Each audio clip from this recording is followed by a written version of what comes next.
और एक पंडित है लोगो हैदराबाद का रहने वाला गए, नाम है पंडित सोमनाथ वर्मा। वो पंडित जब चलता गए एक हाथ में त्रिशूल रखता गए, एक हाथ में छोटा सा लोटा रखता गए, माथे पे चंदन का टीका लगाता गए। वो पंडित जब चलता गए कुछ और बोलता गए, लेकिन जब जबान खोलता गए तो फिर मुस्तफा मुस्तफा बोलता है। और वो पंडित कहता है लोगो शरणय गुरु निमगा सुख सागर अत्याचार मगा शुभ सागर, चरणन गए गुरु नाम उजागर कृपा करोगे शुभ नाम सुख सागर, गुरु हर कृपा मनोगर पावे अत्याचार मगा सुख पावे। और जय गुरु नामे नामे कर जय बे, जय गुरु नामे नामे कर जय बे, बिना मुहम्मद पार न होए बे। जिंदाबाद जिंदाबाद। अब जरा सुनिए, अगर सुनना चाहते हैं मैंने क्यों पढ़ा है। आज लोग कहते हैं मुसलमानों को मानवता नहीं आती है, मुसलमानों को इंसानियत नहीं आती है। मैं कहना चाहूंगा ओ लोगों, तुमने किसी शराबी को देखकर इस्लाम को समझने की कोशिश की है, तुमने किसी जुआरी को देख लिया और इस्लाम को समझने की कोशिश कर लिया है। नहीं नहीं, अगर इस्लाम को समझना है किसी शराबी को देखकर मत समझो, इस्लाम को समझना है तो किसी आम पब्लिक को देखकर इस्लाम को न समझो। अगर इस्लाम की खूबसूरती को समझना है मदीने वाले मुस्तफा की सीरत का मुताला करते जाओ, इस्लाम समझ में आता जाएगा।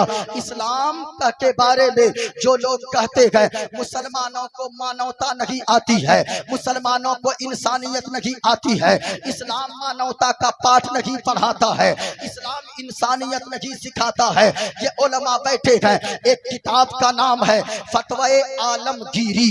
फतवाए आलमगीरी में एक मसला मैंने पढ़ा, मेरे जहन के दरीचे खुल गए, मेरे जिस्म के रोंगटे खड़े हो गए और मैं सर पकड़ के बैठ गया कि या अल्लाह, मजहब इस्लाम इतना अच्छा पैगाम देता है। फतवाए आलमगीरी में एक मसला है कि लोगों जो ऐसे तो इंसान को, हर इंसान को, हर मुसलमान को 40 दिन से पहले पहले अपने नाखून काट लेने चाहिए, लेकिन उस फतवा आलमगीरी में एक बार बात और लिखी है कि जो गाय का दूध निकालता हो, जो भैंस का दूध निकालता हो, यानी जो दूध निकालने वाला शख्स हो जानवर का, तो उस शख्स को चाहिए 40 दिन का इंतजार न करे, बल्कि 8 से 10 दिन के अंदर अंदर उसे नाखून काटना जरूरी है। उसकी वजह क्या है?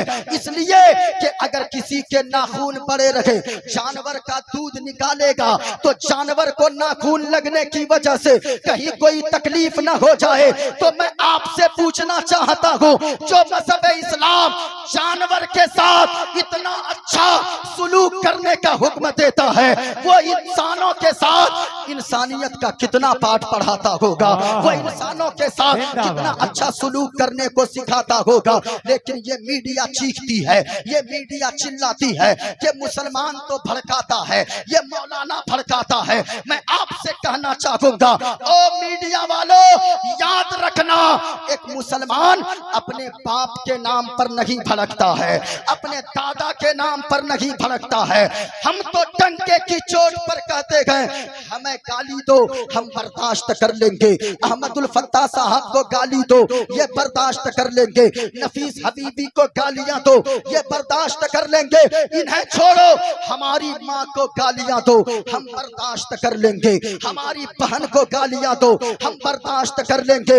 लेकिन याद रखना, अगर मदीने वाले मुस्तफा की शान में तूने अदना सी गुस्ताखी की तो ये दौलत क्या, ये खानदान क्या, हम अपनी जान को भी मदीने वाले मुस्तफा के नाम पे कुर्बान करने को तैयार है। क्योंकि हमें आला हजरत ने मदीने वाले मुस्तफा से इश्क का तरीका बताया है और आला हजरत ने बताया है जब तक जिंदा रहो तो ये कहते रहना या रसूल अल्लाह जमीनो जमा तुम्हारे लिए, मकीनो मका तुम्हारे लिए, चुनीनो चुना तुम्हारे लिए, बने दो जहां तुम्हारे लिए, दहन में ज़बा तुम्हारे लिए, बदन में है जा तुम्हारे लिए, और या रसूल अल्लाह हम आए यहाँ तुम्हारे लिए, उठे भी वहां तुम्हारे लिए। नारे तकबीर, ना या रसूल अल्लाह, रसूल के गुलाम है, रसूल के मौत भी कबूल है, मौत भी कबूल है, या अली या अली। सुभान इसलिए लोगों आज पूरी दुनिया के लोग मजहब इस्लाम के पीछे पड़े हैं। अमेरिका इस्लाम के पीछे, बरतानिया इस्लाम के पीछे, अफ्रीका इस्लाम के पीछे, इंग्लैंड इस्लाम के पीछे, पूरी दुनिया इस्लाम और कुरान के पीछे है। लेकिन हमारा कुरान और मजहब इस्लाम सबसे आगे नजर आता है।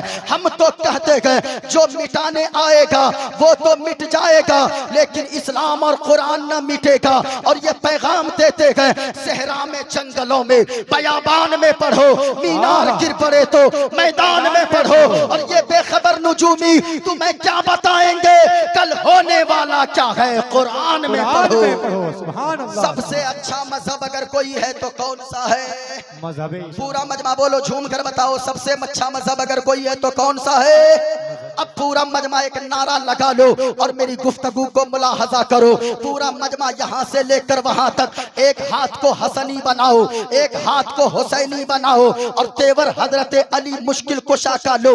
अपने हाथों को हसनी हुसैनी बनाकर फिजाओं में लहरा कर बोलो पूरा मजमा, इस्लाम था, इस्लाम है, इस्लाम रहेगा। यहाँ से लेकर वहां तक कोई देखे न देखे मदीने वाले मुस्तफा देख रहे हैं और हजरत हयातुल बहर आपको देख रहे हैं। याद रखिएगा हुजूर मुजाहिदे मिल्लत आपको देख रहे हैं। उड़ीसा किसी के बाप का नहीं है, सरकार मुजाहिदे मिल्लत का है। इसलिए कि उड़ीसा में अगर कोई छाती ठोक कर मुस्तफा का नाम लेता है तो ये एहसान है हजरत हुजूर मुजाहिदे मिल्लत का। इसलिए यहाँ से लेकर वहां तक बगैर किसी डर के, बगैर किसी झिझक के जमाने वालों को बता दो इस्लाम था, इस्लाम है, इस्लाम रहेगा। कुरान था, कुरान है, कुरान रहेगा। इस्लाम की गर्दन पे हुसैन इब्ने अली का एहसान था, एहसान है, एहसान रहेगा। माशाअल्लाह माशाअल्लाह। अब आप तैयार हो गए हैं तो जरा थोड़ी देर सुनिएगा। जो लोग कहते हैं मुसलमानों को मानवता नहीं आती है, मुसलमानों को इंसानियत नहीं आती है, चलो मैं दिखाता हूँ। आज तुम हुकूमत करते हो लेकिन एक मेरा राजा था जिसे दुनिया हजरत औरंगजेब आलमगीर के नाम से जानती और पहचानती है। इधर देखे प्यारे जितने लोग बैठे हैं स्टेज के उलमाए किराम की मैं दुआएं चाहूंगा। ये उलमा जब तक बैठे गए यकीनन ये मुस्तफा की मोहब्बत में बैठे गए, ये हुजूर की मोहब्बत में बैठे गए। आप इनके चेहरे की ज़ियारत करते चले। इधर देखें एक हमारा बादशाह हजरत औरंगजेब आलमगीर जिनके नाम को लोग दुनिया में लोग हजरत औरंगजेब आलमगीर के नाम से दुनिया जानती है। लोग कहते हैं इंसानियत नहीं आती, इस्लाम इंसानियत का पाठ नहीं पढ़ाता, मानवता का संदेश नहीं देता। जरा इधर देखो बनारस की सरजमीन है, हजरत औरंगजेब आलमगीर है। उनो हजरत औरंगजेब आलमगीर ने बनारस की धरती आज भी गवाह है, आज भी बनारस की धरती के चप्पे चप्पे गवाही देते हैं कि इब्राहिम कोतवाल को हजरत औरंगजेब आलमगीर ने बनारस का कोतवाल बनाकर भेजा। और किसको भेजा? इब्राहिम नामी शख्स को भेजा। हजरत औरंगजेब आलमगीर ने जब इब्राहिम कोतवाल को कोतवाल बनाकर बनारस की धरती पर भेजा, वहां पे एक पंडित की बेटी रहती थी जिसका नाम शकुंतला देवी था। जरा गौर से सुनिए, इधर मेरी तरफ देखें। अभी आपको नाते मुस्तफा भी समाअत करनी है, मैं बड़ी तेजी से चल रहा हूँ। इब्राहिम कोतवाल जब कोतवाल बनकर आया बनारस की सरजमीन पे, एक पंडित की बेटी शकुंतला देवी नाम की रहती थी। शकुंतला बड़ी खूबसूरत देखने में थी। इब्राहिम कोतवाल ने जब देखा शकुंतला को, इब्राहिम कोतवाल का दिल आ गया। शकुंतला से कहने लगा, ओ शकुंतला, मैं तुझको अपने घर की रानी बनाना चाहता हूँ, मैं तुझसे शादी करना चाहता हूँ। शकुंतला कहने लगी, ओ इब्राहिम कोतवाल, तू कैसी बात करता है? तू एक मुसलमान है, मैं एक पंडित की बेटी हूँ, हमारा तुम्हारा निकाह कभी नहीं हो सकता है, मैं तुझसे कभी शादी नहीं कर सकती। इतना सुनना था। इब्राहिम कोतवाल ने कहा, बड़ा अकड़ था इब्राहिम कोतवाल को। कहने लगा, ओ शकुंतला सुनो सुनो, अगर तू राजी खुशी से मेरे घर में दुल्हन बनकर नहीं आएगी तो जिस दिन तेरी डोली उठेगी उस दिन तेरी डोली तेरे ससुराल में नहीं जाएगी, तेरी डोली मेरी हवेली पे आएगी, मेरे घर पे आएगी। जब इतना कह दिया, वो शकुंतला जाकर अपने बाप पंडित के सामने रोने लगी। पंडित कहने लगा, ओ बेटी शकुंतला, क्या बात है, रोती क्यों है बेटी? कहने लगी कि बाबा, इब्राहिम कोतवाल जो आया है, वो जो कोतवाल बनकर बनारस की सरजमीन पे आया है, वो बड़ा जालिम निकला, उसने ऐसी ऐसी धमकी हमें दिया है। इतना सुनना था। वो पंडित भी रोने लगा। फिर शकुंतला कहने लगी, ओ बाबा जी, अपने आंसू को पोंछिए, अपने अपने अपनी अपने दुपट्टे से अपने बाप पंडित के आंखों के आंसू को शकुंतला देवी पोंछती है और उसके बाद कहती है, बाबा रोने की जरूरत नहीं है, घबराने की जरूरत नहीं है, बेटी रोऊं नहीं तो और क्या करूं? शकुंतला कहने लगी, बाबा जी, हमने सुना है दिल्ली की सरजमीन पर, दिल्ली के तख्त पर बैठकर अखंड भारत पर हुकूमत करने वाला एक इंसानियत का बादशाह रहा करता है, एक इंसाफ का बादशाह रहा करता है। मैं उसके पास जाऊंगी और मैं जाकर फरियाद लगाऊंगी। हमें यकीन है कि वो हमारी फरियाद को जरूर सुनेगा, हमारी मदद जरूर करेगा। और वो हुक्मरान सुने जो आज जात और धर्म के नाम पर फैसला करते हैं। वो कई शकुंतला मुगलिया सल्तनत का लिबास पहनती है, लड़कों वाला लिबास पहनकर अपने चेहरे पे रुमाल बांधती है और घोड़े पर सवार होकर दिल्ली पहुंच जाती है। जुमा का दिन है, फरियादियों की लाइन लगी है दिल्ली के जामा मस्जिद की सीढ़ी पे। हजरते औरंगजेब आलमगीर जुमा की नमाज पढ़ने के बाद बाहर निकलते हैं, फरियादियों की फरियाद सुनते रहते हैं, सुनते जाते हैं। अचानक शकुंतला देवी के करीब पहुंचते हैं। वो तो चेहरा ढककर मर्दों वाला लिबास पहनकर खड़ी थी। जब मर्दों का लिबास पहनकर खड़ी थी, वो अपना पर्चा देती है।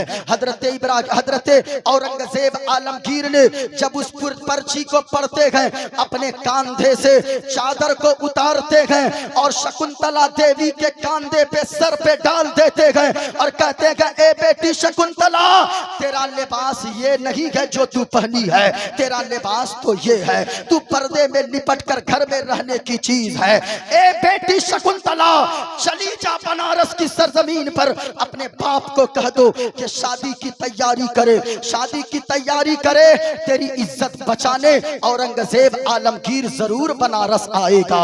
इतना सुनना था। वो शकुंतला देवी बनारस की धरती पर पहुंचती है।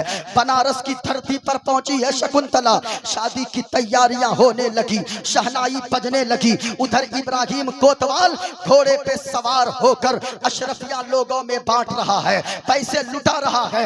आज शकुंतला की डोली हमारे घर पे आ जाएगी। इतने में जब लोग अशरफिया लूट रहे थे, अचानक एक हंगामा मचा। क्या हंगामा मचा? जमाने वालों ने देखा, बनारस की धरती गवाह है, बनारस की सरजमीन पे रहने वाले सारे लोगों ने देखा, एक फकीर आया कंबल ओढ़कर, वो चादर डालकर नकाब डालकर आया। इब्राहिम कोतवाल के सामने हाथ फैलाया, कहा कि हमें भी दे दो। इब्राहिम कोतवाल ने कहा, ओ फकीर, कंबल ओढ़कर भीख मांगता है, वो जमीन पे पैसे पड़े हैं, उठा ले। सारे लोग लूट रहे हैं, अशरफिया तू भी उठा ले। उस फकीर ने कहा, मैं ऐसा वैसा फकीर नहीं हूँ, हमें जमीन पे पड़े सिक्के नहीं चाहिए, हमें हाथ में अशरफिया चाहिए। चाहिए, हमें हाथ में रुपए चाहिए। इब्राहिम कोतवाल ने अपने बैग में हाथ डाला, अशरफिया निकाल कर दिया। कहा के लो तू भी क्या याद करेगा। अशरफिया दे ही रहा था, उस कंबल ओढ़े फकीर ने इब्राहिम कोतवाल के हाथ को पकड़ा और घोड़े से खींच के जमीन पे पटक दिया। जमीन पे पटकना था, चारों तरफ हंगामा मच गया। एक कंबल ओढ़कर फकीर आया, इब्राहिम कोतवाल को जमीन पे पटक दिया है। जब उस फकीर ने अपने चेहरे से कंबल को हटाया, बनारस वालों ने देखा वो कोई दुनियावी फकीर न था, बल्कि वक्त का बादशाह हजरत औरंगजेब आलमगीर हाजिर हो गए थे। अल्लाह ये हमारा इस्लाम है, ये हमारा मजहब इस्लाम है। अब जरा सुनिएगा, जब इब्राहिम कोतवाल ने देखा, माफी मांगने लगा, हाथ पैर जोड़ने लगा, कहने लगा हजरत बख्श दीजिए, अल्लाहु समद।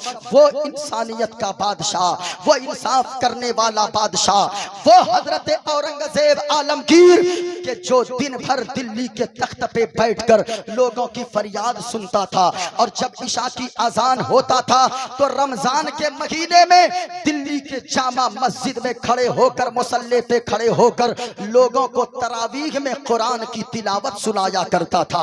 वो हजरत औरंगजेब आलमगीर हैं। जब इब्राहिम कोतवाल हाथ जोड़ने लगा, माफी मांगने लगा, हजरत औरंगजेब आलमगीर ने फरमाया, ओ इब्राहिम कोतवाल सुन, मैंने तुम्हें किस लिए भेजा था बनारस की धरती पर। बेटी बेटी होती है, चाहे हिंदू की बेटी हो, चाहे वो यहूदी की बेटी हो, चाहे वो क्रिश्चियन की बेटी हो, चाहे वो मुसलमान की बेटी हो, बेटी सबकी बेटी होती है, सबकी इज्जत बराबर होती है। याद रखिएगा, वो माफी मांगता रहा। हजरत औरंगजेब आलमगीर ने 2 पागल हाथी को मंगवाया, इब्राहिम कोतवाल के दोनों पांव में मोटे मोटे जंजीर बंधवा दिया, दोनों पागल हाथी के पैर में जंजीर बांधकर बीचों बीच बनारस के चौराहे पर दोनों हाथी को दोनों तरफ तोड़ा दिया, और बीच रास्ते पर इब्राहिम कोतवाल को फाड़ दिया, और फाड़ कर बता दिया, ओ दुनिया वालों, वो कोई और होगा जो जात और धर्म के नाम पर फैसला करता होगा, लेकिन औरंगजेब आलमगीर वो है जो जात और धर्म के नाम पर फैसला नहीं करता है। फैसला अगर करता है तो इंसानियत की बुनियाद पर फैसला करता है, अगर फैसला करता है तो फिर मानवता की बुनियाद पर फैसला करता है। लेकिन लोग कहते हैं मुसलमानों को मानवता नहीं आती है, मुसलमानों को इंसानियत नहीं आती है।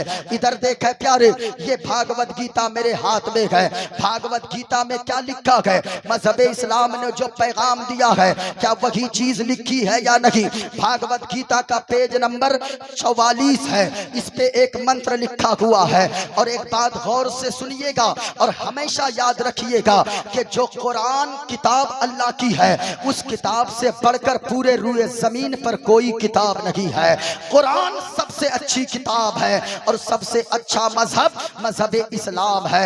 किताब मेरे हाथ में भागवत गीता है। कहा गया वायुर्दे यरमुगड़ी वरुणा शशंका, कहा के लोगों जिस हवा को, वायुर्द मना हवा, यरमुगड़ मना आग, वरुण के माना सूरज, और कहा के लोग शशांक के माना चांद, कहा के जिस मालिक ने इस चांद को पैदा फरमाया, इस जमीन को पैदा फरमाया, इस आसमान को पैदा फरमाया, पूरी कायनात को पैदा फरमाया, नमो नमस्ते सुसाहस्कृता, हम उस मालिक को सजदा करते हैं, उस मालिक के सामने मत्था टेकते हैं। यही तो मजहब इस्लाम बताता है कि लोगों चांद की इबादत मत करो, सूरज की पूजा मत करो, हवा की पूजा मत करो, नदी नालों की पूजा मत करो। अगर इबादत करनी है तो उस अल्लाह की इबादत करो जिसने जमीन को भी पैदा फरमाया है, आसमान को भी पैदा फरमाया है, जिसने चांद को भी पैदा फरमाया है, जिसने पूरी कायनात को पैदा फरमाया है। वही अल्लाह जिंदगी भी देता है,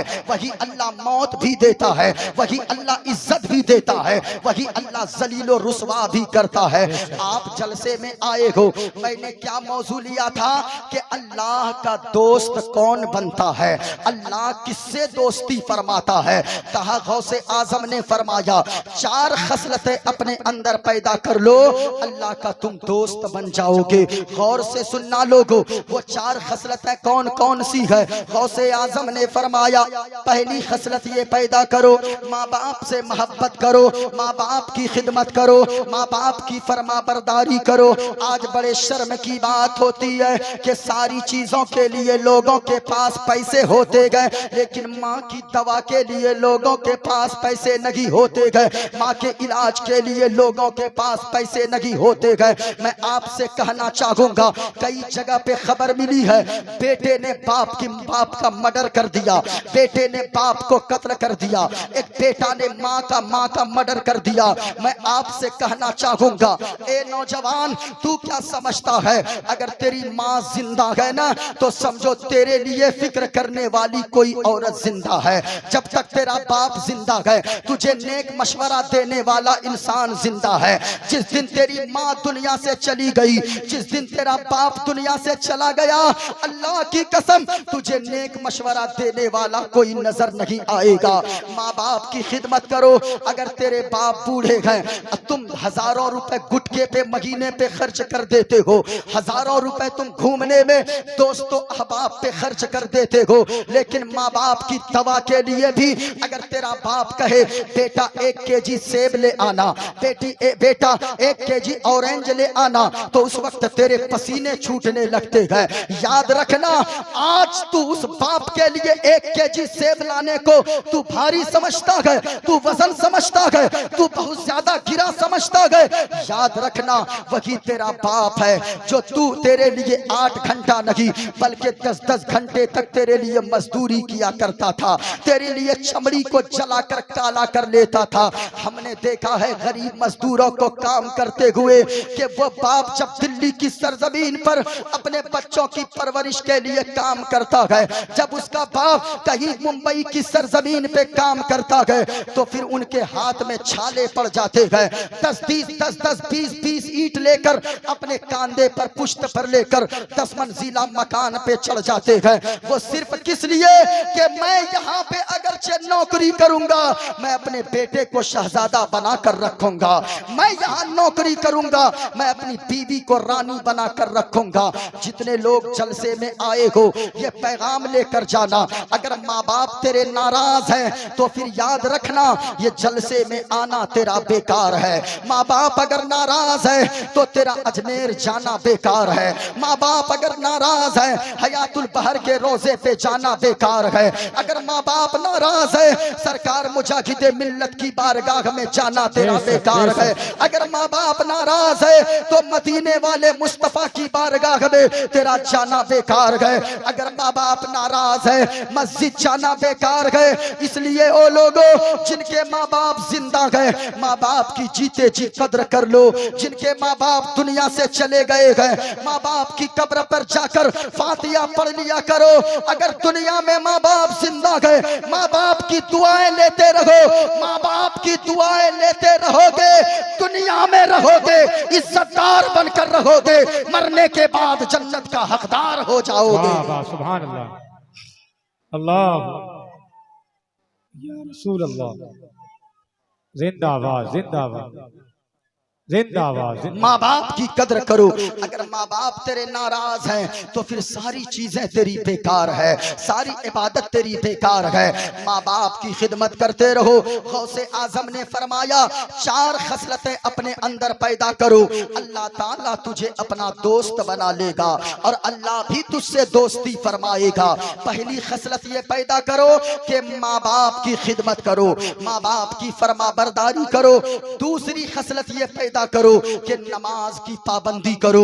नमाज की पाबंदी जरूरी है, जलसा करना जरूरी नहीं है, मजार पे जाना वाजिब और फर्ज नहीं है, बल्कि नमाज पढ़ना ये जरूरी है, नमाज पढ़ना ये फर्ज है। अगर कोई नमाज नहीं पढ़ता है और वो ये सोचता है कि हम 1 लाख जलसे में जाएंगे तो अल्लाह मेरा हिसाब न लेगा, गलत बात। अगर कोई जलसे में नहीं जाएगा अल्लाह ये नहीं पूछेगा तू जलसे में क्यों नहीं गया। लेकिन अगर वो नमाज नहीं पढ़ा गए, अल्लाह कयामत के दिन पूछेगा कि तूने नमाज क्यों नहीं पढ़ी है। अगर कोई नमाज नहीं पढ़ता है, घर से अल्लाह की रहमत रूठ जाती है। नमाज अगर कोई नहीं पढ़ता है, घर से अल्लाह की बरकत रूठ जाती है। लेकिन आज हम तावीज के लिए जगह जगह दौड़ते हैं, हम चादर लेकर तो जाते हैं। मैं ये नहीं कहता चादर लेकर मत जाओ, चादर लेकर खूब जाइए, मजार पे खूब जाइए, लेकिन अगर नमाज आपने नहीं पढ़ी, अल्लाह की रहमत आपके घर से रूठ जाएगी। अगर एक बेनमाजी, मुस्तफा फरमाते हैं, अगर कोई पूरी फैमिली में, पूरे परिवार में, पूरे घर में अगर एक शख्स बेनमाजी रहता हो तो अल्लाह के रहमत के फरिश्ते घर में नहीं आते हैं, अल्लाह की रहमत नाजिल नहीं होती है। तो सच्ची बताना, जिस घर में बाप भी बेनमाजी हो, जिस घर में बेटी भी बेनमाजी हो, जिस घर में माँ भी बेनमाजी हो, जिस घर में बाप भी बेनमाजी हो, जिस घर में सारे लोग बेनमाजी हो, क्या उस घर में अल्लाह की रहमत का नुज़ूल हो सकता है? नहीं नहीं। इसलिए नमाज की पाबंदी करो। नमाज पढ़ते जाओगे, बाप भी नमाजी बन जाए, माँ भी नमाजी बन जाए, बेटी भी नमाज पढ़े, बेटा भी नमाज पढ़े, घर के सारे लोग नमाजी बन जाओ, कम कमाओगे, झोपड़ी में रहोगे, उसी झोपड़ी में अल्लाह सुकून की दौलत अता फरमा देगा। और अगर नमाज ना पढ़े तो बड़ी बिल्डिंग भी तुम्हें काटने को दौड़ेगी। इसलिए नमाज की पाबंदी करो। कुछ पैगाम यहाँ से लेकर जाओ। माँ बहनों, तुम भी नमाज पढ़ो। तू अगर सुधरेगी, तेरी आने वाली नस्लें सुधर जाएगी। माँ बहनों, तू अगर तरबियत अच्छी करेगी, तुझे देखकर तेरे बेटे संवरेंगे, तुझे देखकर तेरी बेटी दुनियादार नहीं बल्कि कनीज़े फातिमा बन जाएगी। लेकिन माँ के लिए जरूरी है कि माँ की गोद औलाद के लिए पहली दरसगाह हुआ करती है। मैं आपसे कहना चाहूंगा, माँ बाप, अगर आज औरतों की हालत ये है, हमारी माँ बहनें वो सीरियल लगा कर दे देती है, उनकी बच्ची सीरियल देख रही है, माँ भी सीरियल देख रही है, माँ भी टीवी देख रही है, बाप भी टीवी देख रहा है, छोटे बच्चे भी साथ में बैठकर सीरियल और गाने सुन रहे हैं। मैं आपसे कहना चाहूंगा, खुदा को मरकर क्या मुंह दिखाओगे? क्या यही दिखाओगे जिंदगी भर हमने सीरियल देखकर गुजार दिया, जिंदगी भर हमने बेनमाजी बनकर गुजार दिया, जिंदगी भर फिल्में देखते देखते गुजार दिया? सुनो सुनो, माँ अगर बेनमाजी होगी तो बेटी भी दुनियादार ही बनेगी, बेटी भी बेनमाजी रहेगी। लेकिन अगर एक माँ नेक होती गए तो बेटी कैसी होती है जरा सुनना। गौसे आजम का जश्न मनाते हो, आपने सुना नहीं है? वो गौसे आजम है, सिर्फ 4 साल की उम्र है। जरा पूरा मजमा बताओ कितने साल की उम्र है? 4 साल। पूरा मजमा झूम कर बताओ कितने साल की उम्र है? 4 साल की उम्र है। अल्लाह अल्लाह। गौसे आजम से उनकी माँ फरमाती है, उनकी वालिदा फरमाती है, बेटा अब्दुल कादिर, जाओ जाकर कुरान की तालीम हासिल करो। याद रखना, मदीने वाले मुस्तफा ने फरमाया है, अपने बच्चों को 3 चीजें सबसे पहले सिखाओ। हुजूर ने ये नहीं फरमाया कि डॉक्टर मत बनाओ, इंजीनियर मत बनाओ, प्रोफेसर मत बनाओ, सब कुछ बनाओ, सारी चीजें बाद में बनाओ। कुरान पढ़ने वाला पहले बनाओ, मुस्तफा की हदीस पढ़ने वाला पहले बनाओ, मुस्तफा का आशिक पहले बनाओ, हुजूर के घर वालों से, आले रसूल से मोहब्बत करने वाला बेटों को पहले बनाओ, बच्चों को पहले बनाओ। गौसे आजम की माँ है, फरमाती है, ए बेटा अब्दुल कादिर, जाओ जाकर कुरान करीम जाकर पढ़कर आओ। गौसे आजम सैयदना सरकार अब्दुल कादिर जिलानी रदियल्लाहु ताला अन्हु अपने सीने से कुरान करीम को लगाते गए, मदरसा पहुंच जाते गए। उस्ताद जी ने फरमाया, ए बेटा अब्दुल कादिर, पढ़ो अऊज़ु बिल्लाहि मिनश शैतानिर रजीम। पढ़ा गौसे आजम ने अऊज़ु बिल्लाहि मिनश शैतानिर रजीम। कहा बेटा अब्दुल कादिर, पढ़ो बिस्मिल्लाहिर रहमानिर रहीम। गौसे आजम ने बिस्मिल्लाहिर रहमानिर रहीम पढ़ लिया। कहा बेटा अब्दुल कादिर, पढ़ो अल्हम्दुलिल्लाहि रब्बिल आलमीन। अब गौसे आजम है, पढ़ना शुरू करते गए। पहला पारा पढ़ दिया, दूसरा पारा पढ़ दिया, तीसरा पारा पढ़ दिया, चौथा पारा पढ़ दिया, 5वां 6वां 7वां 8वां 9वां 10वां 11 12 13 14 15 16 17 18 पारे गौसे आजम ने ज़बानी सुना दिए। अल्लाह समद, उस गौसे आजम के उर्स में बैठे हो, उस जश्न गौसे आजम में आकर बैठे हो, गौसे आजम के नाम की महफिल सजाए हो। सुनो गौसे आजम कैसे बने हैं, गौसे आजम अल्लाह के वली कैसे बने हैं। गौसे आजम मादरजात वली है, यानी कोई शख्स तो पैदा होने के बाद वली बनता है।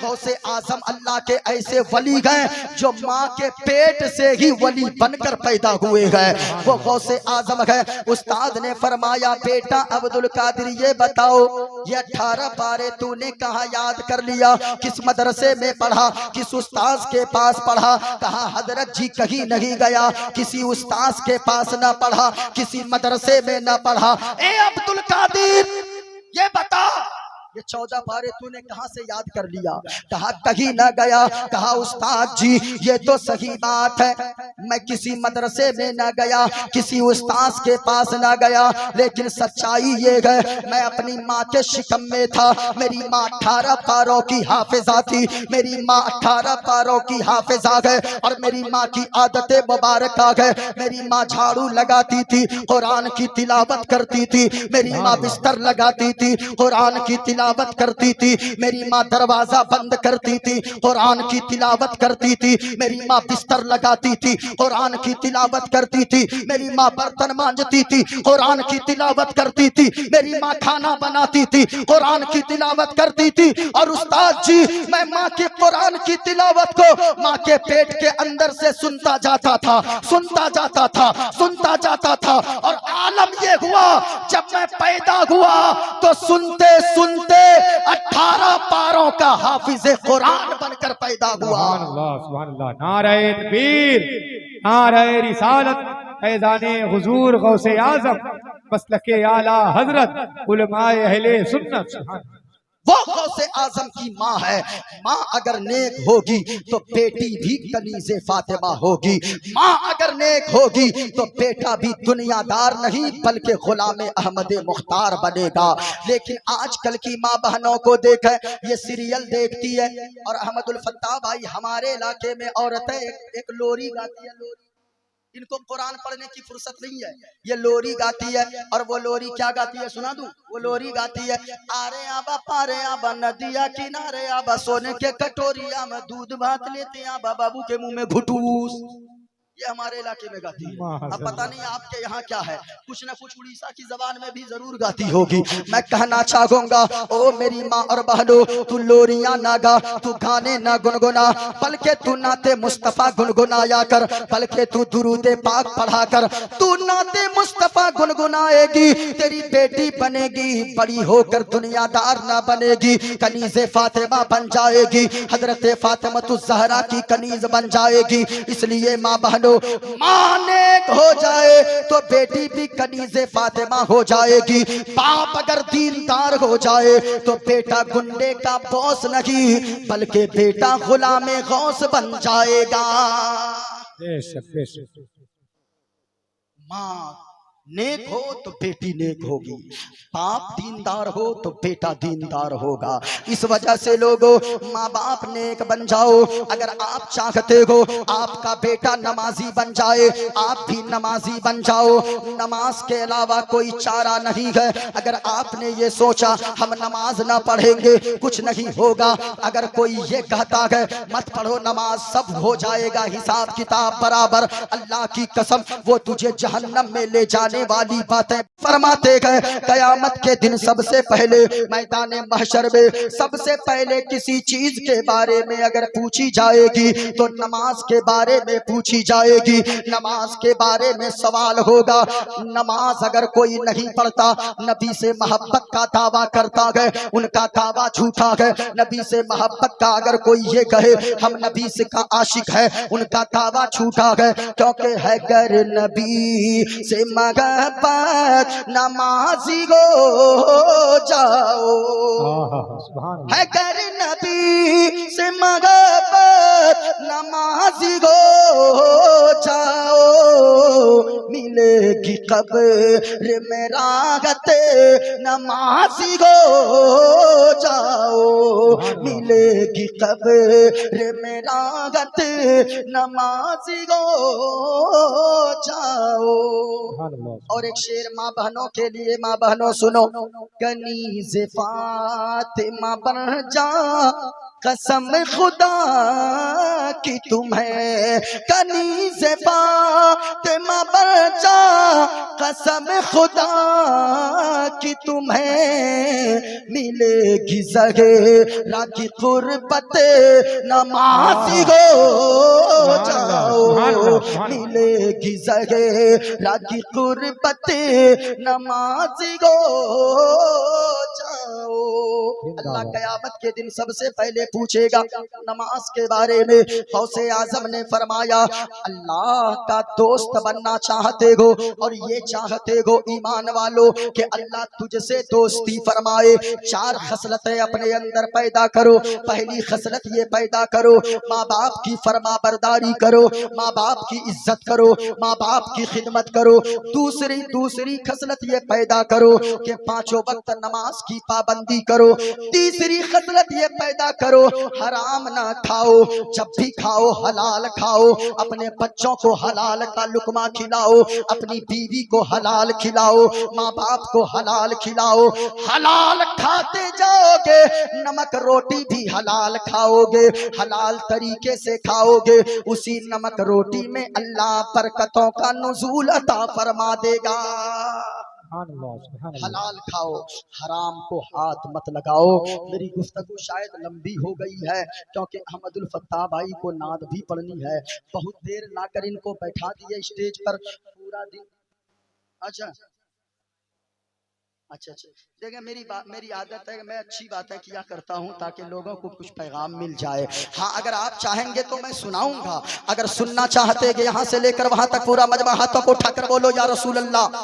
आवाज नहीं आई, झूम कर जितनी ताकत है और इस नीयत से बोलो, ये दिल इश्क़ नबी में गर मचल जाए तो अच्छा है।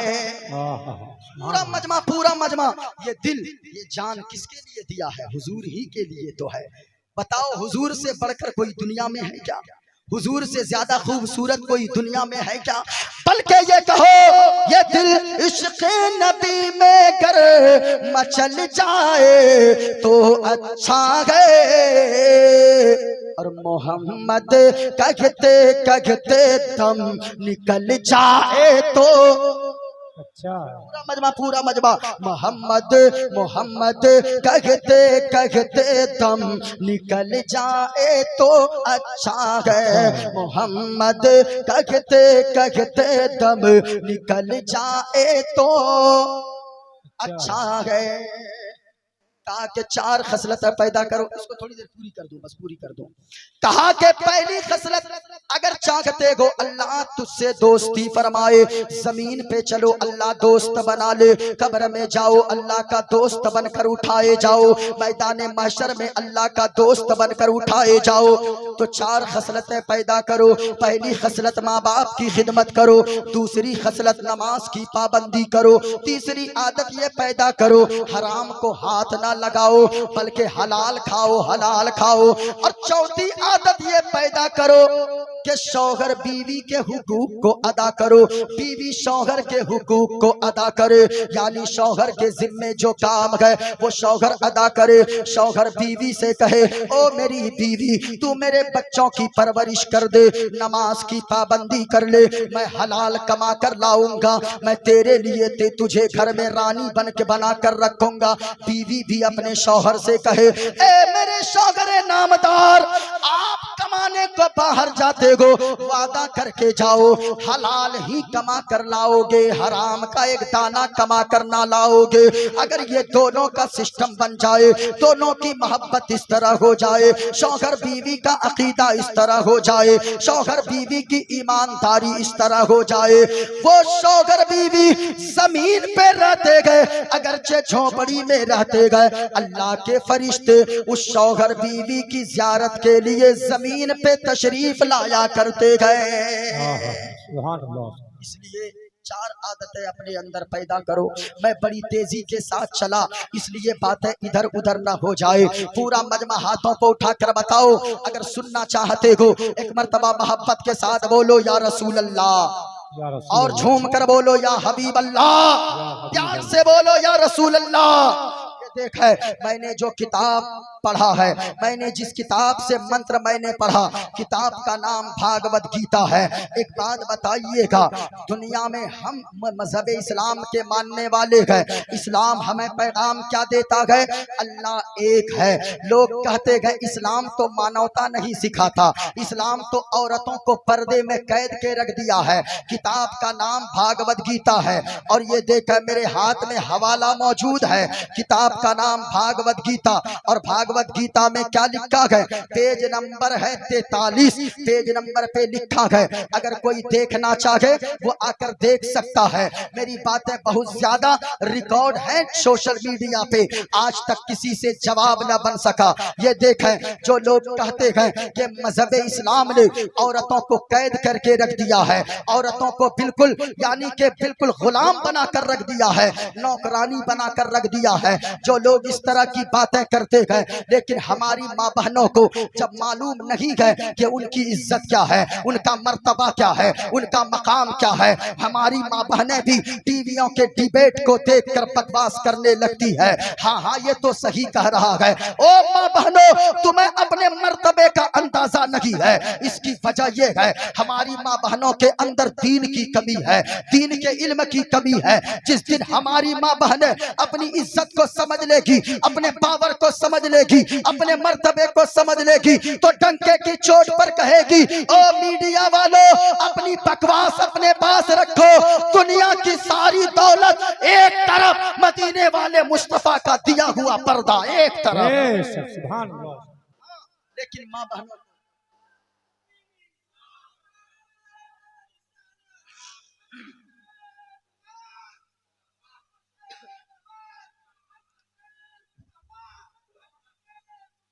जिंदाबाद। इसलिए सुनो, कहा अधर्मा भी भवात। अब देखा इसमें पर्दे का भी जिक्र आया है, लेकिन समझें तब ना। याद रखिएगा, पढ़े लिखे लोग अगर इस्लाम को समझना चाहेंगे वो कलमा पढ़कर मुसलमान हो जाएंगे।